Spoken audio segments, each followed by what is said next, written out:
کۆنگرە نیشانەی سەقامگیری سیاسی و تەبایی ناوخۆیە. کۆنگرەی سێمی کۆمەڵی ئیسلامی کوردستان.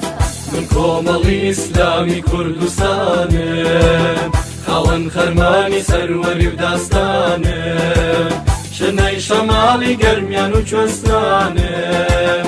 لەم کۆنگرەیەدا برایەتی و یەکڕێزی پێشبلە و پۆستەکان دەخەین. کۆنگرەی سێمی کۆمەڵی ئیسلامی کوردستان.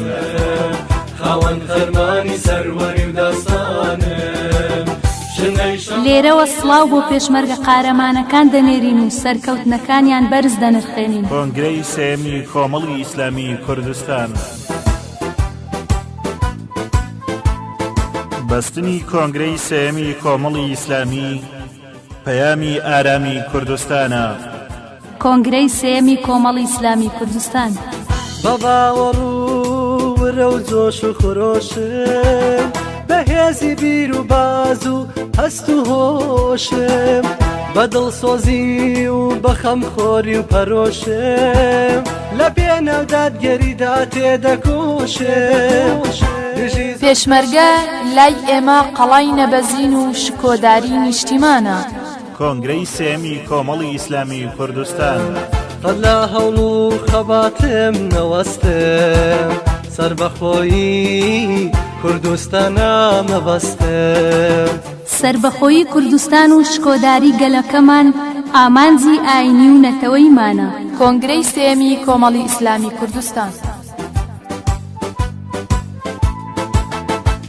لەم کۆنگرەیەدا ئیسلامی بوونی خۆمان بە کەرەستە و بیری ڕەسەند و پات دەکەینەوە. کۆنگرەی سێمی کۆمەڵی ئیسلامی کوردستان. کۆمەڵی ئیسلامی کوردستانم، خاوەن خەرمانی سەروەری و داستانم.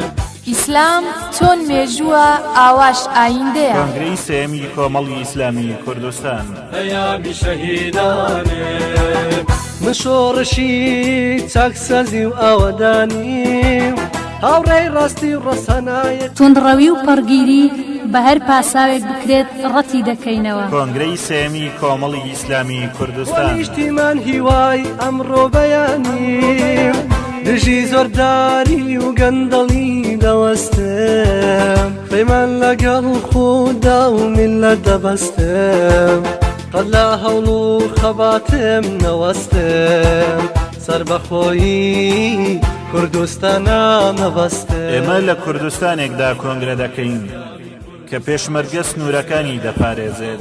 کۆنگرەی سێمی کۆمەڵی ئیسلامی کوردستان.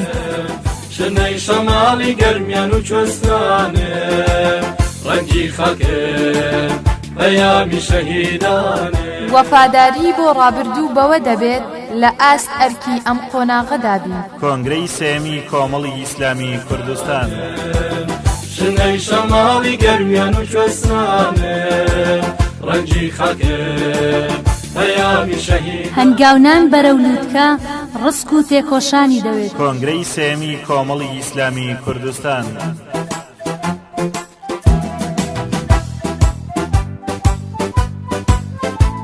ئەو چرایی دامانگیرسان دەبێت ڕووناکیەکەی بۆ هەمووان بێت. کۆنگرەی سێمی کۆمەڵی ئیسلامی کوردستان. چونکە خۆمان پێشمەرگە بووین، دەزانین چۆن خزمەتی پێشمەرگە بکەین. کۆنگرەی سێمی کۆمەڵی ئیسلامی کوردستان. بڕێبوانی بەجەوڕوونی ڕێگایەکی سەفت و دوورە، زۆر لە مێژە ڕێهاکەم و ئەو قەفڵەی کاروانی نورە، وەڵەبارم هێزی بڕوە و خەمی گەر و عەشقی خاکە، پەیامی شادیم هێنەوە بۆ ئەم هەوارە خەمنەکە، وەڵەبارم هێزی بڕوە و خەمی گەر و عەشقی خاکە، پەیامی شادیم هێنەوە بۆ ئەم هەوارە خەمنەکە.